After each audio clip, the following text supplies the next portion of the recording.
আসসালামু আলাইকুম। আশারঙ্গন থেকে আপনাদের সকলকে জানাচ্ছি অনেক অনেক শুভেচ্ছা। আশা করছি সবাই ভালো আছেন। আলহামদুলিল্লাহ আমিও ভালো আছি। এই তো সকাল বাজে প্রায় 10:30 কি 11টা, রান্নাঘর থেকে চলে আসছি। আজকে আমার মাহিন বেবির জন্মদিন। এখন মাহিনের যখন জন্মদিন, তাহলে তো মাহিনের পছন্দের খাবার রান্না করতেই হবে। কিন্তু মাহিনের পছন্দের খাবার আবার তার ভাইয়ার খুবই অপছন্দ। সে চিকেন বিরিয়ানি মোটেও পছন্দ করে না। তো ভাবলাম যে খালারা আসার আগেই আমি না হয় মিশনের খাবারটা আগে ব্যবস্থা করি। বড় ছেলে বলে কথা, সে তো পরীক্ষা দিতে চলে গেছে। ও মা, 11:30 বাজে, সরি 10:30টার অনেক বেশি বাজে। এই তো মিশন চলে গেছে পরীক্ষা দিতে। তো ভাবলাম যে খালা আসলে সব কিছু মিলে আবার এলোমেলো হবে। এর জন্য মিশনের জন্য আগে টুকিটাকি খাবারের ব্যবস্থাটা করে নিচ্ছি, যে না মিশন এসে যাতে খাবারটা খেয়ে নিতে পারে। কারণ মিশন একদমই চিকেন বিরিয়ানি সচেতনভাবে সে মুখেও দিবে না, কারণ সে তো চিকেন পছন্দ করে না। এই আর এখানে ভাতও উঠাই দিছে অল্প করে, জাস্ট মিশনের জন্য। এখন একটু মার গেলে নেব। এই আর আজকে তো কাপড় দিব না সচেতনভাবে, কালকেই চিন্তা করছিলাম। এখন ওয়াশিং মেশিনে কাপড় দেই নাই, বাট রোদ উঠবে উঠবে মনে হচ্ছে যে ডিসিশন নিতে পারতেছে না যে কি করবে এরকম। তো দেখি মানে আবহাওয়ার অবস্থা বুঝে কাপড়গুলো না হয় তুলে দিব। এই মাহিন, একটু নিচে যেতে হবে। আব্বু আর্লি করো, গেঞ্জি পরে নাও। মাহিনের আজকে পরীক্ষা নাই, মিশনের পরীক্ষা আছে, মিশন চলে গেছে। এই আর এই তো বললাম যে একটু আগায় নেই, তাহলে খালাদের আসলে সুবিধা হবে। আজকে বুধবার, আমার খালাও একটু ব্যস্ত। এই তো দেখা যাক, আল্লাহ ভরসা। সকালটা তো শুরু করি। মাহিন তো প্রতিদিনই পিৎজা পিৎজা করে অস্থির হয়ে যায়, কিন্তু এই পিৎজার ডোটা করা আমার কাছে এত বিরক্ত লাগে তা বলার মতো না। তো আজকে জন্মদিন, কিছুতেই তো মানবে না। তো ভাবলাম যে তাহলে না হয় করেই দেই। আর দোকানগুলোতে এত দাম নেয় তা বলার মতো না। তো ভাবলাম যে না, নিজেই করি। তো যে র্যাপ পেপার দিয়ে একটু মানে ঢেকে রাখলে খুব তাড়াতাড়ি একটু ফেপে ওঠে, সুবিধা হয়। এই জন্য একটু র্যাপ করে রেখে দিচ্ছি। এই যদিও আজকে কেমন যেন আমার ভালো লাগতেছে না, মাথা ব্যথার ইয়াটা এখনও আছে।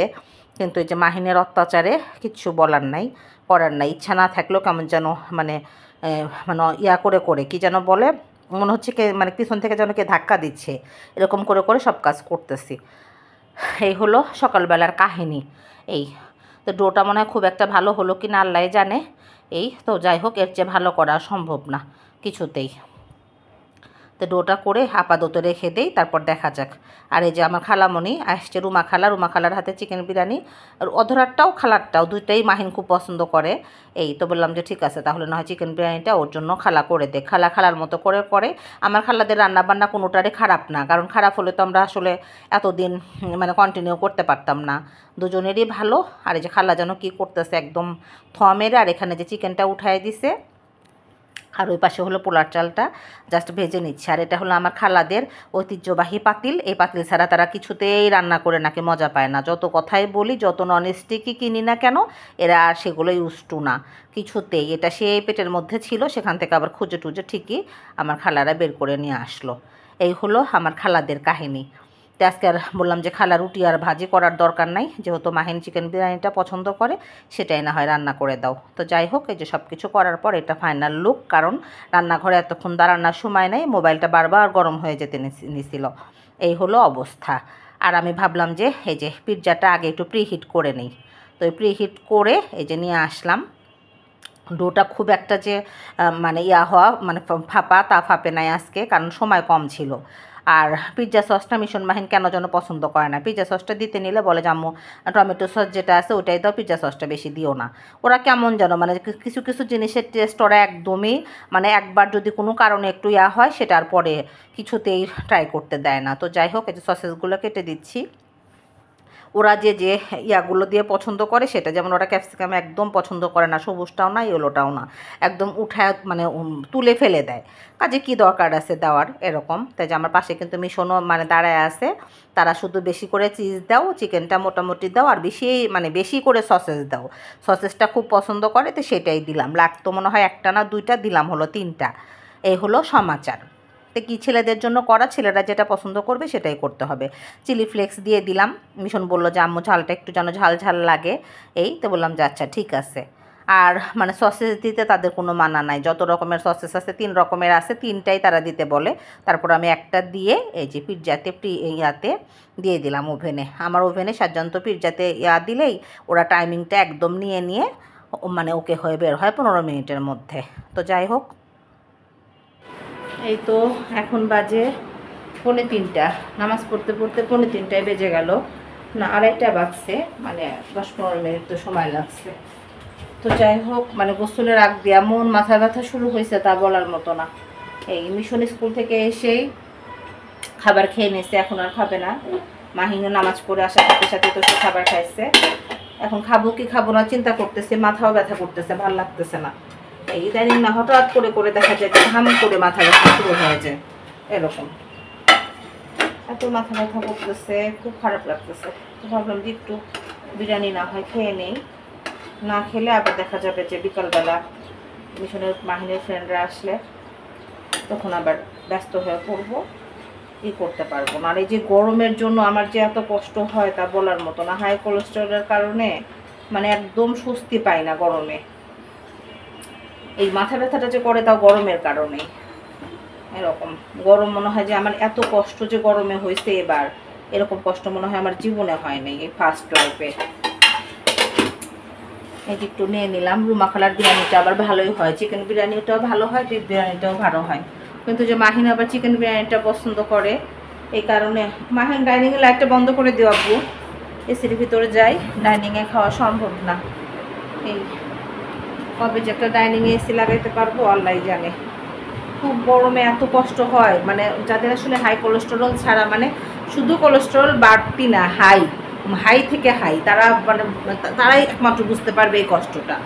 এই যে লাইট না দিলে অন্ধকার লাগে, আবার লাইট দিলে গরম গরম লাগে। তো যাই হোক, অন্ধকারে কথা বলি।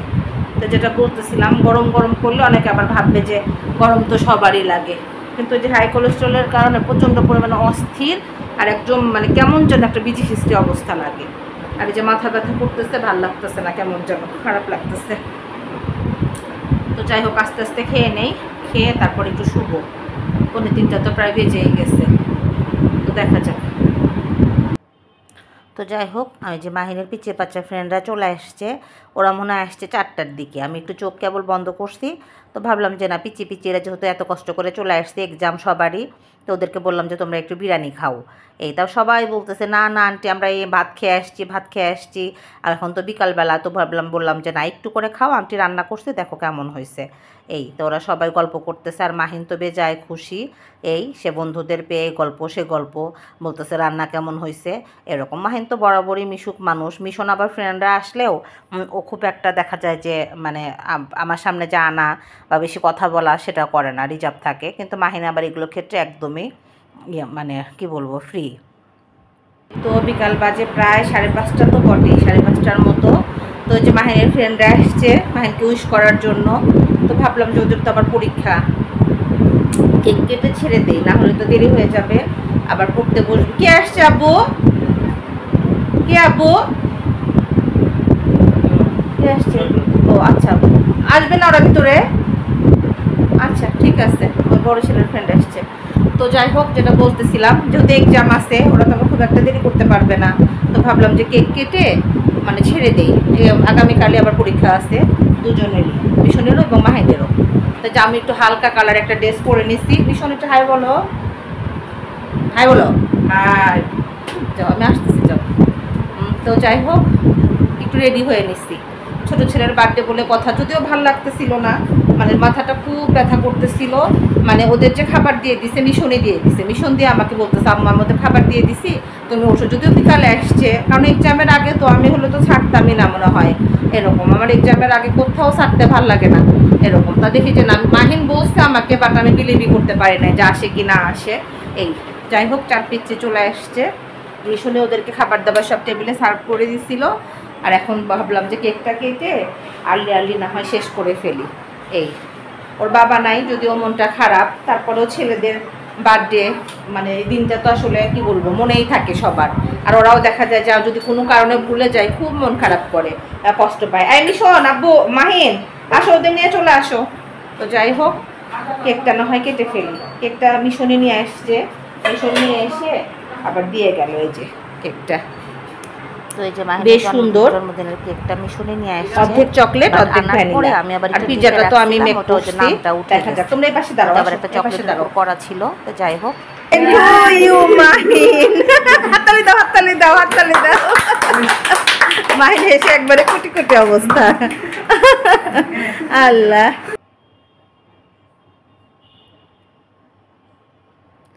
তো এই যে মাহিন খুব মজা করতেছে, তার বন্ধুদের একে অপরকে খাওয়াই দিচ্ছে। ওরা তো হেসে কুটি কুটি। ওরা দুই ভাই দেখা যায় যে ওর ফ্রেন্ডের তুলনায় ওদের স্বাস্থ্য উঁচা লম্বা সব বেশি হয়ে গেছে।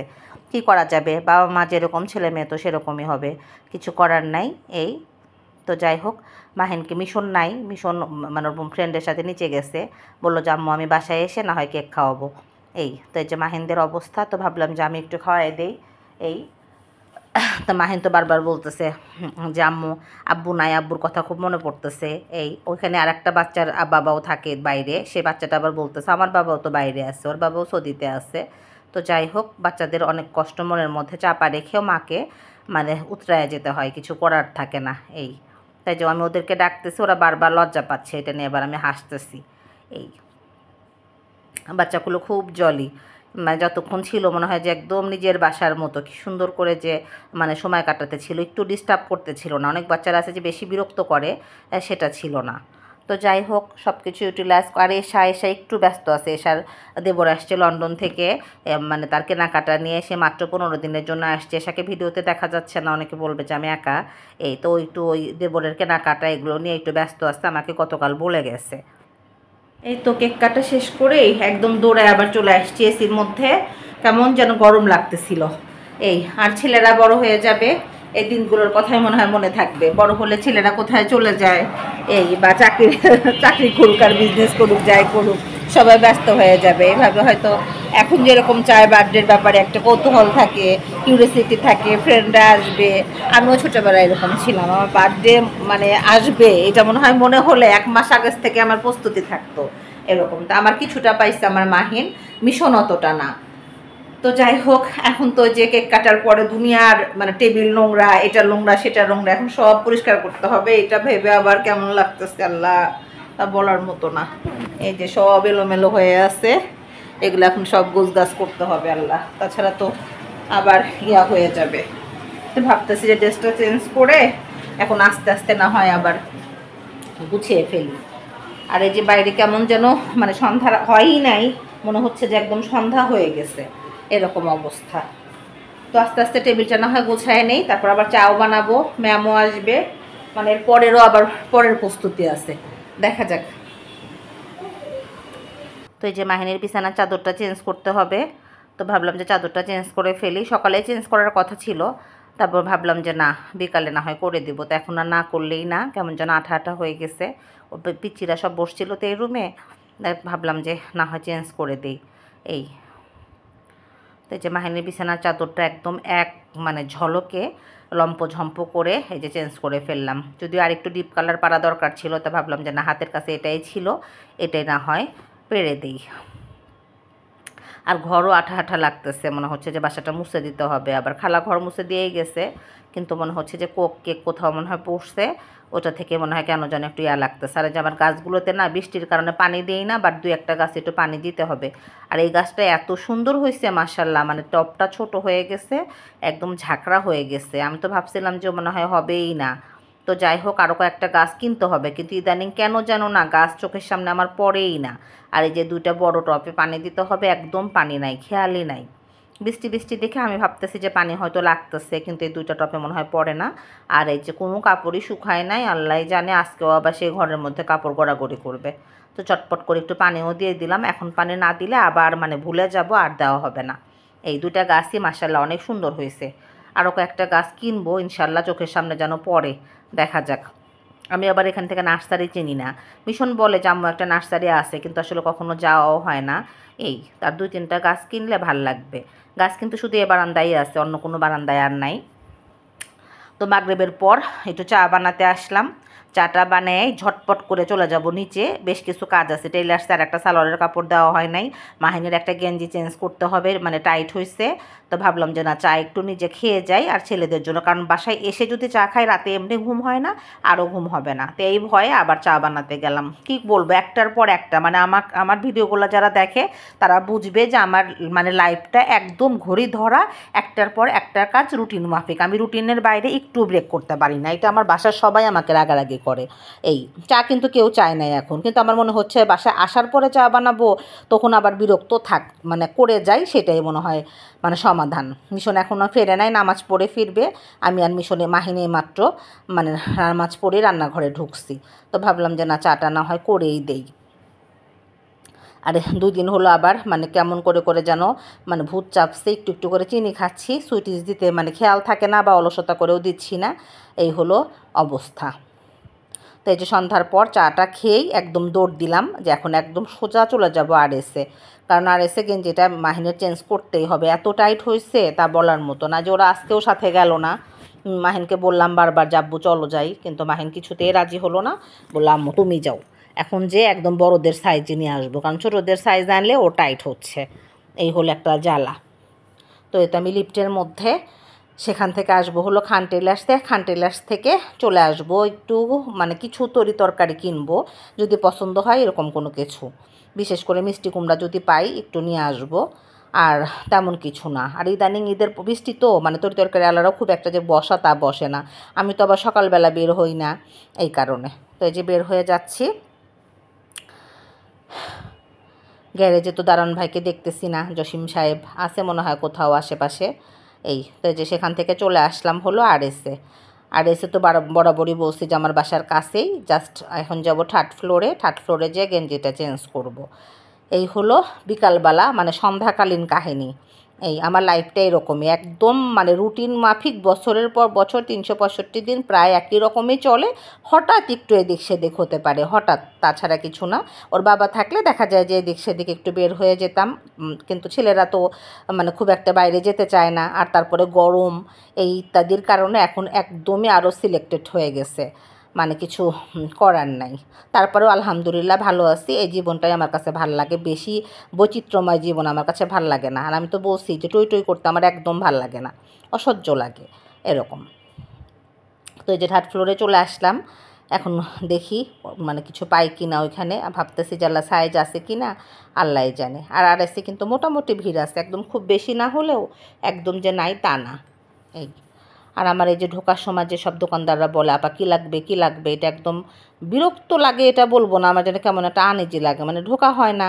এই আর আমি তো সবসময় এক দোকান থেকে সব কিছু কিনি, তো ওইখান থেকে আর ভিডিও করা হয় নাই, আজকে নয়ন ছিল না, তারপর সেখান থেকে আসলাম একটু ওড়নার দোকানে কয়েকটা ওড়না দেখার জন্য। এই তো এই যে সচেতনভাবে মিষ্টি কালার ওড়নাটা দেখতেছি, সাথে দেখতেছি একটা সাদা কালার, আমার দরকার ছিল একটা লাল টকটকা ওড়না, কিন্তু লাল টকটকা ওড়না আমি কোথাও পেলাম না। এই তো ওই ছেলেটা বলতেছে আপা আনলে ফোন দিব নি, ও আবার আমার সাবস্ক্রাইবার, এই মোটামুটি চেনে, তো বলতেছে আপা আমি আনলে ফোন দিব, আপনি এমনি দেখেন। তা আমি এটা সেটা আজকে ওনার কালেকশনগুলো ভালোই লাগতেছে, হালকা হালকা কালার, খুব বেশি গাঢ় কালার না, তো একটু মনোযোগ দিয়ে দেখতেছি যে দেখা যাক কেমন হয়। বেশ কয়েকটা ওয়ান পিস জমা হয়ে গেছে, বাট কিছুতেই কালার মিলাতে পারতেছি না। এই আর এটা হলো সেকেন্ড ফ্লোরে, ওর দোকানে কিন্তু ওড়নাগুলো, হিজাবগুলো, স্কার্ফগুলো বেশ ভালো পাওয়া যায়, যদিও আমার স্কার্ফ সবসময় ছোট হয়, এটা একটা অবজেকশন থাকে। এই তো আমি এখান থেকে 3টা ওড়না মাত্র নিয়ে নিলাম, 3টা ওড়নায় আমার কাছে ভালো লাগলো, খারাপ লাগলো না, তো ভাবলাম যে না নিয়ে নেই। আরও বলতেছে আপা আর কিছু নিবেন, তো বললাম যে না আজকে আর নিব না, ইনশাল্লাহ ফিউচারে আবার আসবো, দেখা যাক।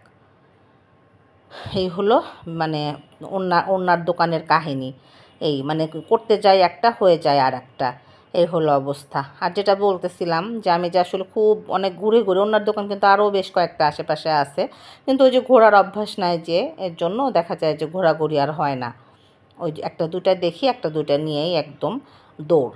আর ইদানিং এত গরম পড়ছে এরই বাপরে বাপ, মানে আমি কি বলবো, আমি বেক্সি বয়েলও পড়তে পারতেছি না এরকম মানে গরমে।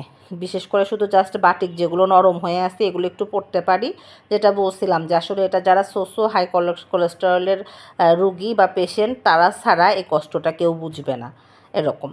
তো যাই হোক, মানে যতই দেখতেছি এক একটা সুন্দর সুন্দর কালার এক একবার বের হচ্ছে, মনে হচ্ছে এটার চেয়ে ওইটা সুন্দর, ওইটার চেয়ে এটা সুন্দর। এই তো ভাবলাম যে না আর দেখা যাবে না, যতই দেখবো ততই ভাল লাগবে, তার চেয়ে বরং বাসার দিকে চলে যায়। তারপর আবার একটা দেখাইলো হালকা গোলাপি, সেটাও ভাল লাগলো, কালারটা বেশ সুন্দর, খারাপ না এরকম, সেটাও হাতাহাতি করে ভাবলাম যে না আর না, কারণ ড্রেস কিনলে ড্রেসের সাথে ওড়না ম্যাচিং করা ঝামেলা হয়ে যায়, আবার ওড়না নিলে দেখা যায় তার সাথে আবার জামা ম্যাচিং করাটা একটু ডিফিকাল্ট হয়ে যায়, এই হলো অবস্থাতে। সেখান থেকে চলে আসলাম আমাদের রায়েরবাগ মানে মাথায় একদম বাসার যে রায়েরবাগ বাজার আছে সেখানে এসে আবার একটু গজ কাপড়ের দরকার ছিল, সেটা আবার এখান থেকে শুভ বস্ত্রালয় থেকে নিয়ে নিলাম। এটা তো আমাদের সেই 15 বছরের পরিচিত ভাইয়ের দোকান। আমরাও মানে কি বলবো, বয়স বেড়ে গেল, ভাইও আমাদের সামনে মানে বুড়া হয়ে গেল, এটাই বলতেছিলাম। বললাম যে ভাইয়া দুইটা ইয়া দেন, কি যেন বলে, বয়েল কাপড়ের ইয়া নিয়ে ভাবলাম যে না আর বেশি দেরি করা যাবে না। এখানেও সুন্দর সুন্দর দেখছি কাপড়গুলো আছে। ভাই বলতেছিল বাটিক তো যাম পছন্দ করি জানে, সেটাও বারবার বলতেছিল যে ভাবি বাটিক আছে। তো বললাম যে না ভাই লাগবে না। ইদানিং টেলার সালারা যে পরিমাণ মানে একটা করে 3 পিসের কস্ট নিচ্ছে, সেক্ষেত্রে আর মানে গজ কাপড়ের জামা বানানোই যাবে না এরকম। ঈদ লাগে না সবসময়, 12 মাসের ভিড়, এই হলো পরিস্থিতি। তো এই যে সব কিছু করে বাসায় ফিরলাম। আমার হাতে হলো একটা ডাব আছে, আর সেই সাথে আছে হলো একটু মিষ্টি কুমড়া। এই দুটা জিনিস আমি নিয়ে এনেছি। ডাব ডাক্তার খেতে বলছে 30 দিনে 30টা, এ পর্যন্ত মনে হয় 2টা খাওয়া হয়েছে। এই হলো আমার অবস্থা। আর এই যে মিষ্টি কুমড়া নিতে চাইছিলাম, সেটাও নিয়ে এনেছি। তবে আজ এই পর্যন্তই। সবাই ভালো থাকবেন, সুস্থ থাকবেন, আশার অঙ্গনের সঙ্গে থাকবেন, আমার চ্যানেলটি সাবস্ক্রাইব করবেন, সেই সাথে গঠনমূলক সমালোচনা করবেন। তবে আজ এই পর্যন্তই। আল্লাহ হাফেজ।